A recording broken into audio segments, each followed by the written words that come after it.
اللہ اللہ اللہ اللہ اللہ اللہ اللہ الحمد للہ رب العالمین والصلاة والسلام علی حبیبہ محمد وآلہ وصحبہ اجمعین اعوذ باللہ من الشیطان الرجیم بسم اللہ الرحمن الرحیم فقال النبی صلی اللہ علیہ وسلم بلغوا عنی ولو کان آیا او کما قال رسول اللہ صلی اللہ علیہ وسلم اللہم سبحانک لا علم لنا الا ما علمتنا انک انت العلیم الحکیم مولایا صلی وسلم دائما ابدا علی حبیبک خیر الخلق کلہم۔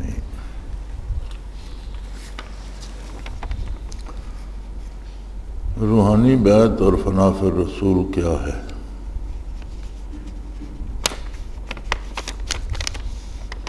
جس سالک کو یہ نعمت نصیب ہو اس کی ذمہ داری کیا ہے؟ یہ سوال کل بھی تھا، میں نے اس کا جواب نہیں دیا،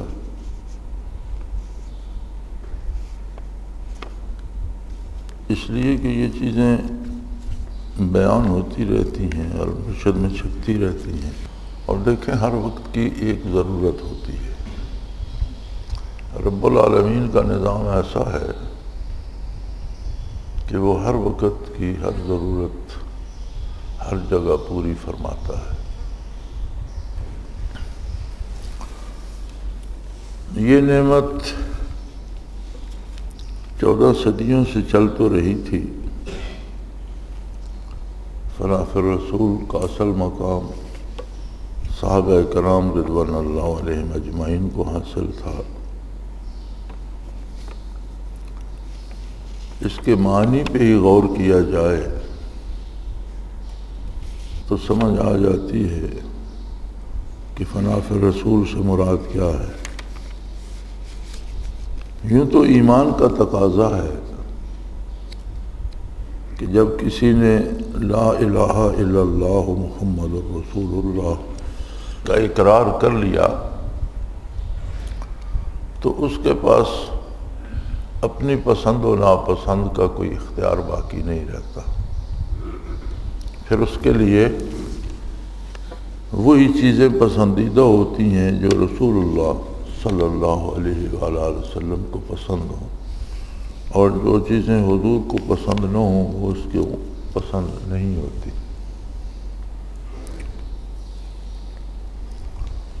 صحابہ کرام رضوان اللہ علیہ مجمعین کی حیات مبارکہ اور ان کی زندگیاں اس کا مظہر ہیں۔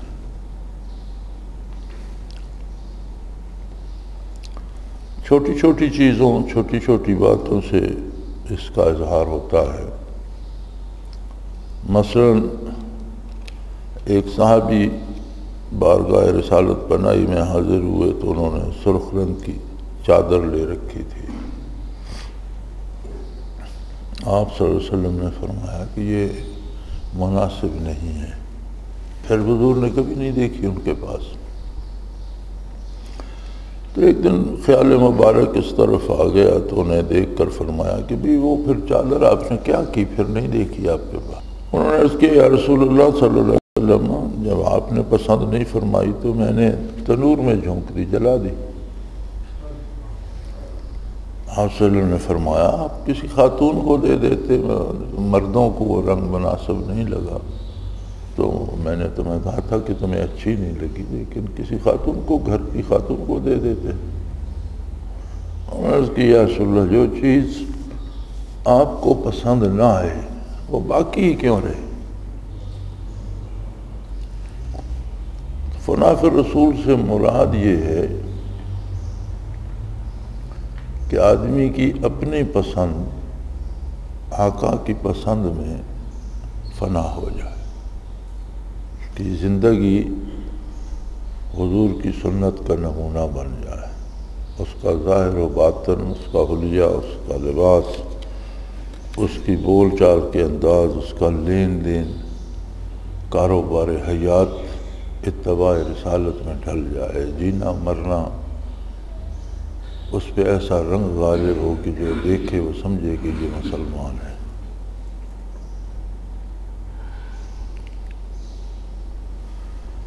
حضرت رحمۃ اللہ علیہ کبھی کبھی فرمایا کرتے تھے کہ آج اگر صحابہ کے عہد کا کوئی شخص دنیا میں آ جائے، کوئی صحابی دنیا میں تشریف لے آئے، زندہ ہو جائے، تو ہمیں دیکھ کر پریشان ہو جائے گا کہ یہ مسلمان ہے،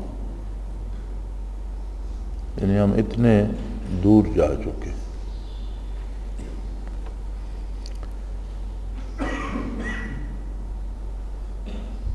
یہ چیز 14 صدیوں تک اس طرح عام نہیں ہوئی، ختم تو نہیں ہوئی، ہمیشہ چلتی رہی، تسلسل ہے۔ تمام سلاسل تصوف میں ایک تسلسل ہے نبی کریم صلی اللہ علیہ وسلم کی ذات تک، اور جس طرح احادیث مبارکہ کی سند کا تسلسل ہوتا ہے، اسی طرح برکات نبوت کا بھی تسلسل ہے ہر سلسلے کا۔ ان کے پاس شجرہ مبارک ہے، کس نے کس سے فیض حاصل کیا، کس نے کس سے، بالآخر وہ ذات نبی کریم صلی اللہ علیہ وسلم تک پہنچتا ہے۔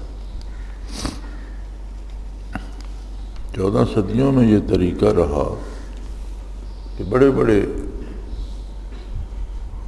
بہت ہی اعلیٰ مقامات کے حامل صوفی گزرے ہیں، لیکن اس نعمت کو اس طرح عام نہیں کیا گیا۔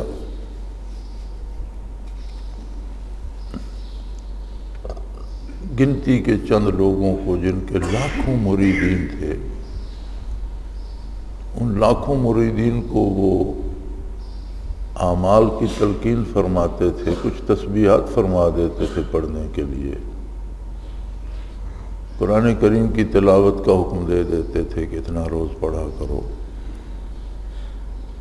لیکن اس فن میں 2 4 5 آدمی زیادہ سے زیادہ گنتی کے لوگ ملتے ہیں جن کی تربیت انہوں نے اس طرح سے کی۔ یہ پہلی دفعہ ہوا کہ حضرت جی رحمۃ اللہ تعالی علیہ کو یہ حکم دیا گیا بارگاہ رسالت سے کہ اسے عام کرو، ورنہ حضرت رحمۃ اللہ علیہ نے بھی اسے بڑا عرصہ عام نہیں کیا، بلکہ 15-20 سال تو آپ اکیلے ہی تھے، کسی کو اس بات کا علم ہی نہیں تھا کہ آپ کیا کرتے ہیں۔ پھر اس کے بعد 2-4 ساتھی ہوتے تھے، 5 ہوتے تھے جنہیں اللہ اللہ سکھائی جاتی تھی، باقی سب ظاہری تبلیغ پر ہی ہوتے تھے۔ اللہ کریم نے جب ہمیں یہ سعادت بخشی اور اس حلقے میں داخل ہوئے تو بھی یہی 4-5 لوگ ہوتے تھے۔ پھر اس کے بعد کی بات ہے کہ جب یہ حکم ہوا کہ اسے عام کیا جائے، اور یہ اللہ کی مرضی سے عام ہوا اور اس طرح ہوا۔ یہ پوری تاریخ اسلام میں پہلی دفعہ حضرت رحمۃ اللہ علیہ کی ذات ہے جس سے یہ چیز عام ہوئی۔ کیوں عام ہوئی؟ اس کا سادہ سا جواب یہ ہے کہ لوگوں کے حالات اتنے بگڑ گئے کہ ظاہری تعلیمات سے لوگوں کی اصلاح ممکن نہیں رہی۔ لوگ بات سنتے ہیں، تقریریں سنتے ہیں، علماء بیان کرتے ہیں، لیکن وہ اس پر توجہ نہیں دیتے۔ لوگوں کے مزاج ایسے ہو گئے ہیں، آپ کسی دینی جلسے کے بعد، کسی بڑے عالم کی تقریر کے بعد جن لوگوں نے جلسہ سنا ان سے پوچھیں تو وہ کہیں گے بہت اچھی تقریر کی، شعر بڑے خوبصورت پڑھے، انداز بڑا پیارا تھا، پتہ ہی نہیں چلا 2 گھنٹے گزر گئے۔ یہ پوچھیں کہ انہوں نے کیا کہا، اچھی باتیں کی ہیں، یہ کسی کو یاد نہیں ہوتا، نہ اس طرف کوئی توجہ دیتا۔ ورنہ جتنی تبلیغ آج ہوتی ہے، ایسے تو پہلے وسائل ہی نہیں تھے۔ ایک تو بین الاقوامی طور پر مسلمانوں کی ایک جماعت ہی بن گئی جسے تبلیغی جماعت کہتے ہیں، جو سارا سال سوائے تبلیغ کے کچھ بھی نہیں کرتے، لیکن جب عمل کی طرف آئیں تو خود جو تبلیغ میں سال لگا دیتے ہیں، اعمال میں ان کا پلہ بھی خالی نظر آتا ہے۔ یعنی خود ان کے اپنے پہ اثر نہیں ہوتا تو دوسرے پہ کیا ہوگا؟ بلکہ لوگوں نے یہ سمجھ لیا ہے کہ ہم جب چلہ لگاتے ہیں تو جنت تو ہماری ہو گئی، اب جو چاہے کرتے پھر۔ اس قدر یہ قصور تبلیغ کا نہیں، لوگوں کے مزاج بدل گئے۔ کتنے جمعے ہوتے ہیں، ہر جمعے کا خطبہ ہوتا ہے، کتنے رسالے چھپتے ہیں دینی، کتنے دینی مدارس ہیں۔ اس سب کے ساتھ بے حیائی کا بھی ایک طوفان ہے جس کے بارے سوچا بھی نہیں جا سکتا کہ کس حد کو پہنچ گیا ہے۔ آپ کو ایک داتن کا اشتہار دیکھنا ہوگا تو اس میں بھی آپ کو برہنہ خواتین نظر آئیں گی۔ یعنی عالم یہ ہو گیا ہے کہ کسی قلم دوات کی بات ہوگی تو اس میں بھی آپ کو برہنگی نظر آئے گی اور خواتین نظر آئیں گی۔ عجیب بات ہے۔ تو اس طوفان بدتمیزی کا مقابلہ کرنے کے لیے جب تعلیمات ظاہری اور خطبات اور تقریریں بے اثر ہونے لگی تو اللہ کریم نے اس چیز کو عام فرما دیا، اور یہ سعادت حضرت رحمۃ اللہ علیہ کے اور اس سلسلہ عالیہ کے حصے میں آئی۔ اب عجیب بات یہ ہے کہ بگاڑ اس حد تک چلا گیا ہے کہ ہماری اصلاح اس سے بھی نہیں ہوتی۔ یعنی کیسی عجیب بات ہے کہ یہ آخری علاج ہے اور اس سے بھی ہماری اصلاح نہیں ہوتی۔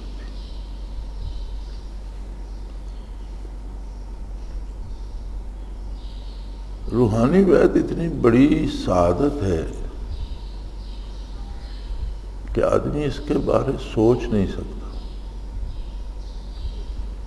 اور جو اس شعبے میں نہیں آتے وہ بالکل بھاگ جاتے ہیں، انکار کر دیتے ہیں کہ ایسا ہو نہیں سکتا۔ 14 صدیوں کا فاصلہ طے کر کے کسی کی روح کو حضور اکرم صلی اللہ علیہ وسلم کی خدمت میں پیش کیا جائے اور حضور کے دست اقدس پر اس کی روح کو بیعت نصیب ہو، یہ اتنی بڑی دولت ہے کہ اس کی عظمت کا کوئی پیمانہ نہیں ہے کہ اسے ناپا جا سکے۔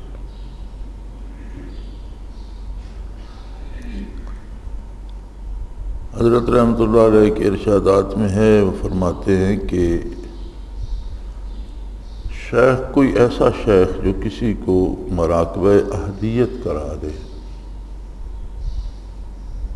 پھر اس سے کسی کرامت کی طلب ایک فضول بات ہے۔ یہ بہت بڑی کرامت ہے، بہت بڑی۔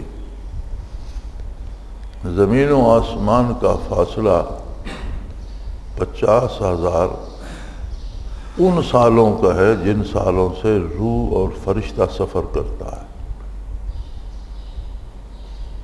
ایک تو سال یہ دنوں کے ہوتے ہیں، پھر ان سے بہت بڑا سال ہوتا ہے جسے نوری کہتے ہیں، یعنی روشنی کی رفتار سے، کہ ایک دن میں روشنی کتنا سفر کرتی ہے، وہ دن گنے جائیں تو سال میں وہ کتنا سفر کرتی ہے، اسے نوری سال کہتے ہیں۔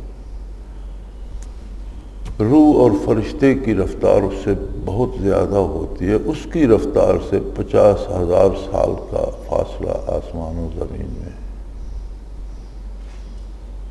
اب یہ اس کی قدرت کہ روح کو یا فرشتے کو یہ قوت دے دیتا ہے کہ آنے وحد میں وہاں پہنچ جائے، لیکن فاصلہ اتنا ہے۔ تو قرآن کریم میں موجود ہے کہ فرشتے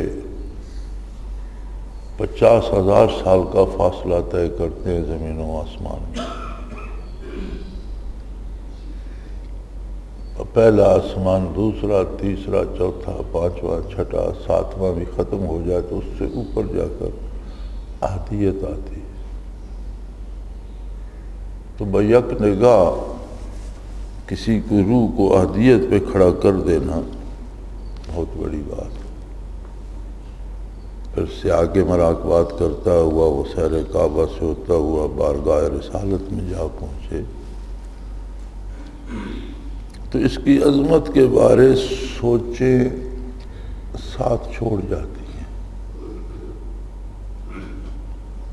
کوئی پیمانہ ناپنے کا نہیں رہتا.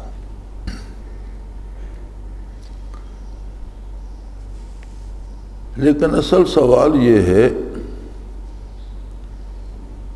کہ ذمہ داری کیا ہے؟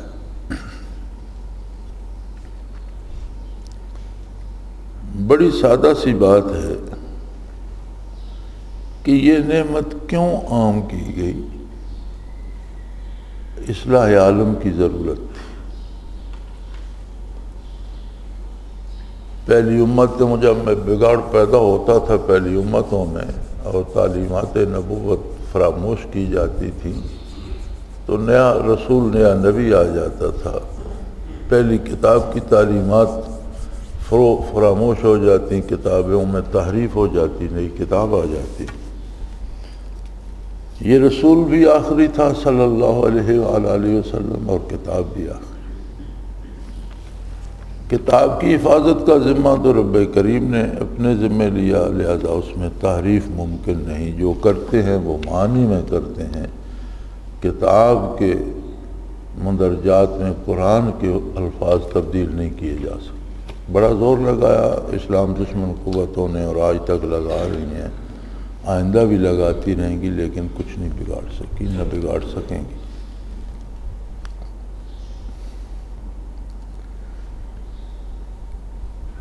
اب ارشادات نبوت کا جو یا قرآنی تعلیمات کا جو عملی پیکر ہے، عمل ان پہ کس طرح کیا جاتا ہے، وہ قوت دینے کے لیے اللہ نے یہ نعمت عام کر دی کہ کسی کے سینے میں نور ہوگا، اس کی روح بارگاہ رسالت تک پہنچی ہوگی تو پھر وہ حکم نبوت اسے یاد رکھنا چاہیے کہ ارشاد ہوا بلغوا انی، میری طرف سے آگے پہنچا دو، ولو کانا، آیا خواہ تمہارے پاس میرے ارشادات عالیہ کا ایک جملہ بھی ہو. یعنی دین کی ترویج اور دین کو آگے پہنچانے کی ذمہ داری اس پر آ گئی جس نے وہ ارشاد عالیہ میں سے ایک جملہ بھی سنا، وہ جملہ زندگی بھر وہ آگے جہاں جائے پہنچاتا رہے.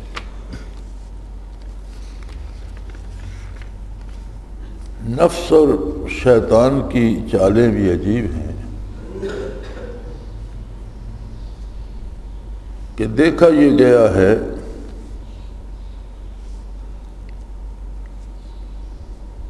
کہ جب کسی کو یہ نعمت نصیب ہو جاتی ہے تو پھر شیطان یا نفس اس سے دوسری چال چلتا ہے کہ اب تم بہت بڑے آدمی بن گئے ہو، تم بڑی عظیم ہستی ہو گئے ہو، لوگوں کو تمہارے ہاتھ چومنے چاہیے، تمہیں بہت احترام دینا چاہیے، اور یوں وہ اپنی بڑائی میں پھنس جاتا ہے. بڑائی صرف اللہ کے لیے ہے، بندہ کب بڑا ہو سکتا ہے؟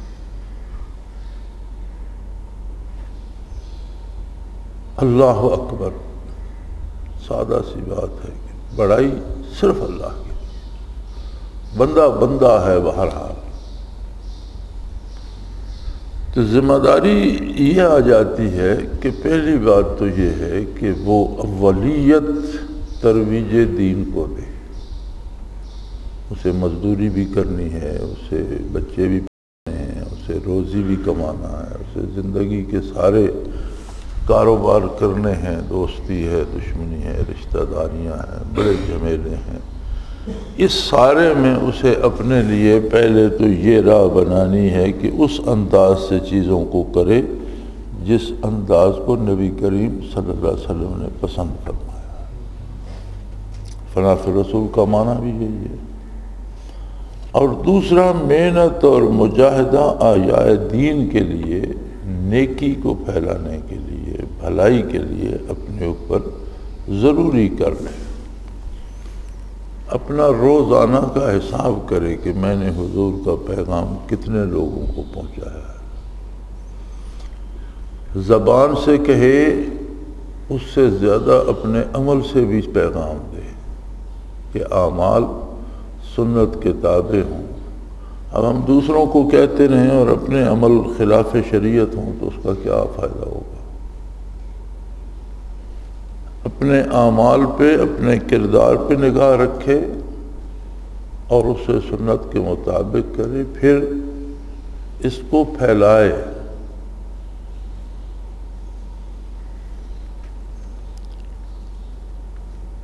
مولانا شاہ محمد اشرف علی تھانوی رحمۃ اللہ تعالی علیہ کے حوالے سے یہ چیز عام ہے اور ان کی کتابوں میں ملتی بھی ہے، انہوں نے لکھا بھی ہے کہ نبوت کا اظہار واجب ہے اور ولایت کا استتار واجب ہے، یعنی نبوی کے لیے نبوت کا اعلان ضروری ہے اور ولی کے لیے ولایت کو چھپانا ضروری ہے۔ بات یہ درست ہے، لیکن اسے لیا غلط معنوں میں گیا ہے۔ کسی کے لیے اپنی ولایت منوانا ضروری نہیں۔ اس سے مراد یہ ہے کہ کسی کے لیے یہ ضروری نہیں کہ وہ دوسروں کو یہ کہتا پھرے کہ مجھے اللہ کا ولی مانو اور میری عظمت کے قائل ہو جاؤ۔ اس طرح سے استطار واجب ہے۔ اس کا یہ مطلب نہیں کہ اس موضوع پہ بات ہی نہ کرے اور اس چیز کو عام نہ کرے اور دوسروں کو اس کی خبر نہ دے۔ حضرت فرمایا کرتے تھے کہ اگر یہ دین ہے تو اس کا چھپانا واجب کیسے ہے، اور اگر یہ دین نہیں ہے تو اسے اختیاری کیوں کیا جائے؟ یعنی اگر یہ دین نہیں ہے تو پھر اس پر عمر لگانے کی کیا ضرورت ہے، اور اگر دین ہے تو دین کا تو اظہار واجب ہے، دین کیسے چھپایا جائے گا؟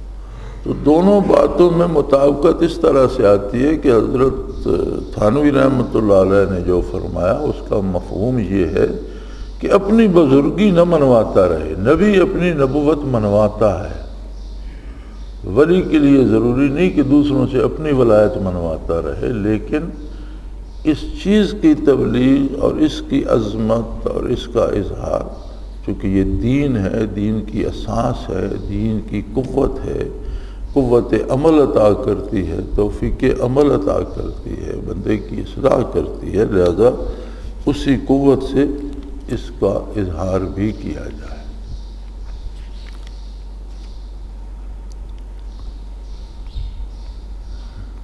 تو اگر ایک لطیفہ بھی کسی کے پاس ہو تو وہ بھی بڑی دولت ہے، بہت بڑی دولت ہے۔ اس کا پھر وہی حضرت جی رحمۃ اللہ علیہ کے الفاظ مجھے یاد آتے ہیں۔ آپ فرماتے تھے کہ ہر ملک کا سکہ ہوتا ہے، جب اس ملک میں جائیں تو اس کی قدر ہوتی ہے، اس کا احساس ہوتا ہے۔ ہو سکتا ہے دوسرے ملک میں تو کوئی اسے قبول ہی نہ کرے، لیکن جب اس ملک میں جائیں تو پھر دوسرے سکے بے اثر ہو جاتے ہیں، پھر اس کی قدر و قیمت ہوتی ہے۔ فرماتے تھے یہ آخرت کا سکہ ہے، جو قبر میں جائے گا اسے پتہ چلے گا کہ کتنی بڑی دولت ہے یہ اور کتنی بڑی نعمت ہے۔ ہمارے ایک ساتھی ہوا کرتے تھے، اللہ ان کو غریق رحمت فرمائے، خان زمان نام تھا ان کا، زمیندار کاشتکار ان پڑھ آدمی تھے دیہاتی۔ وہ فرمایا کرتے تھے کہ میاں جب قبر میں سر رکھو گے تو اندازہ ہوگا کہ یہ کتنی بڑی دولت ہے۔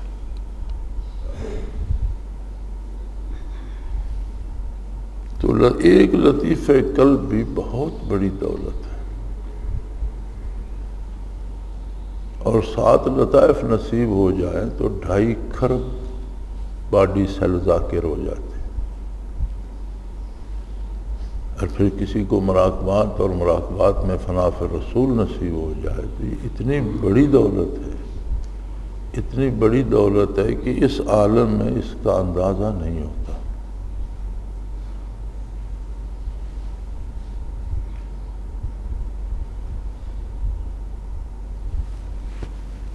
ایسے لوگوں کو دیکھا ہے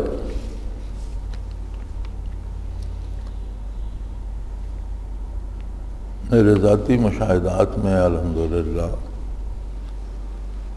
کہ موت کا وقت آیا تو ان کی روح بارگاہ رسالت میں تھی، ملک الموت نے صرف بدن اور روح کا جو دنیاوی رشتہ تھا وہ منقطع کر دیا، روح پہلے سے بارگاہ رسالت میں تھی۔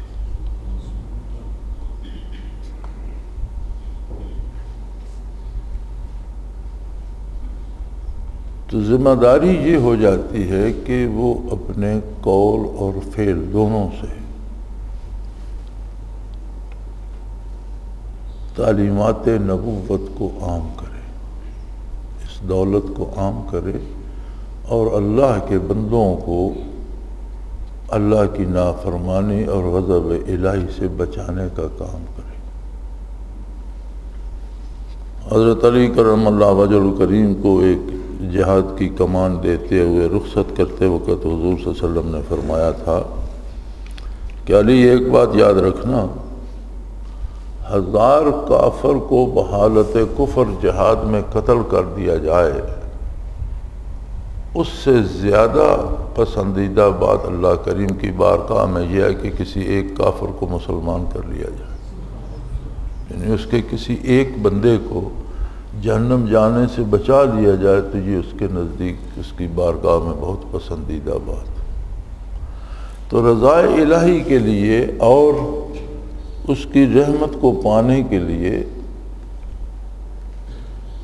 اس دولت کو اس نیت سے عام کرنا کہ اللہ کے بندے اللہ کی اطاعت اختیار کر لیں اور ان میں بھی یہ قوت آ جائے کہ شیطان کے چنگل سے بچ سکیں اور حقیقت کو پا سکیں، حضور کا اتباع اختیار کر سکیں، یہ ضروری ہے کہ اس کے لیے محنت کرے اور یہ اس کو اولیت دینی پڑے گی۔ کاموں میں پرائرٹی ہوتی ہے نا کہ یہ پہلے کرنا ہے، یہ اس کے بعد یہ اہمیت مقرر کی جاتی ہے امور کی، تو اس کی اول اہمیت ہوگی، فرسٹ پرائرٹی ہوگی کہ یہ کام مجھے کرنا ہے۔ اللہ کریم توفیق دے اور توفیق عمل دے اور اس پر نتائج مرتب فرمائے۔ وآخر دعوانا ان الحمدللہ رب العالمین، الحمدللہ رب العالمین، والصلاة والسلام علی حبیبہ محمد وآلہ وصحبہ۔ اللہم ربنا لا تقتلنا بغضبک ولا تہلکنا بعذابک واعف عنا قبل ذلک۔ اللہم ربنا لا تسلط علینا من لا یرحمنا۔ اللہم ربنا علیک توکلنا والیک انبنا والیک المصیر۔ اللہم یا شافی الامراض یا دافع البلیات یا قاضی الحاجات اقض حاجاتنا۔ اللہم انصر الاسلام والمسلمین انک علی کل شیء قدیر۔ رب یسر رب یسر رب یسر ولا تعسر وتمم بالخیر۔ وصلی اللہ تعالی علی حبیبہ محمد وآلہ وصحبہ برحمتک۔ اللہ اللہ اللہ اللہ اللہ اللہ اللہ۔ حضرت امیر محمد اکرم آوان مد ظلہ العالی دارالعرفان منارہ ضلع چکوال میں سالہ سال سے قرآن و حدیث کے اوپر خطابات کر رہے ہیں اور سلسلہ نقشبندیہ اویسیہ کے مطابق لوگوں کو ذکر الہی کی تربیت دے رہے ہیں۔ وہ قرآن پاک کی تفسیر ترتیب وار بیان کر رہے ہیں۔ تفسیر قرآن کو وہ موجودہ ملکی اور بین الاقوامی حالات کے مطابق بیان کرتے ہیں۔ موٹر وے سے کلر کہار کے انٹرچینج سے نکلتے ہوئے کلر کہار کی جھیل سے ہوتے ہوئے میانی، بوچھال اور نور پور سے گزرتے ہوئے دارالعرفان منارہ پہنچ سکتے ہیں۔ حضرت امیر محمد اکرم آوان نے بچیوں اور بچوں کی دینی اور دنیاوی تعلیم کے لیے سقارہ اکیڈمی کے نام سے ایک درسگاہ بھی قائم کی ہے، جس کا افتتاح ملک پاکستان کے صدر جنرل محمد ضیاء الحق نے اپنے دست مبارک سے کیا تھا۔ وہ تمام احباب جو اسلام کی طلب رکھتے ہیں ان سے گزارش ہے کہ دارالعرفان منارہ ضلع چکوال میں امیر محمد اکرم آبان صاحب کے خطابات سے مستفید ہوں۔ وہ ہر جمعے کو نماز سے پہلے بیان فرماتے ہیں۔ ہر ماہ کی پہلی اتوار کو ماہانہ اجتماع ہوتا ہے جس میں آپ خصوصی خطاب فرماتے ہیں اور پاکستان کے چاروں صوبوں سے احباب اس اجتماع میں شرکت کرتے ہیں۔ اس کے علاوہ یہاں سال میں 2 مرکزی اجتماعات بھی ہوتے ہیں، ایک رمضان المبارک میں اعتکاف کا اجتماع اور دوسرا جولائی اور اگست میں 40 دن کا اجتماع ہوتا ہے جس میں روحانی تربیت کی جاتی ہے۔ اپنا خون سیماب دے کر اتنا ہم کر جائیں گے، نام آقا کا چمن میں پھر رقم کر جائیں گے۔